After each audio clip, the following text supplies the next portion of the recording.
4 jornades fora del descens. L'Elx ix de la zona roja de la taula amb l'arribada de Fran Escribà i la seva mà, que li ha donat a l'equip més ordre i solidesa. Afable i tranquil, el tècnic valencià va forjar el seu aprenentatge futbolístic com a jugador en els equips modestos de la comunitat.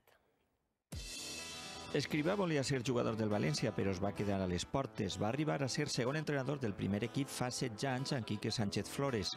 Com a futbolista, Escribà, que jugava de davanter, va passar per molts equips de tercera i segona B de la comunitat.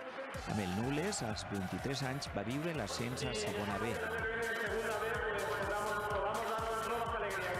Torrent, el Pinós, Villena, Novelda o l'Eldenc són alguns dels clubs en què va jugar. Este gol el va aconseguir amb el Villena contra l'Eldenc.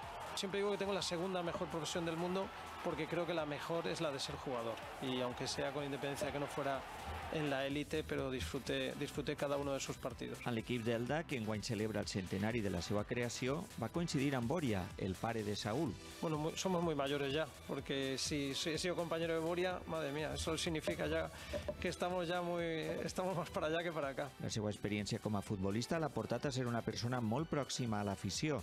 Ara, tots creuen amb Escribà i confien en la salvació de l'Elx.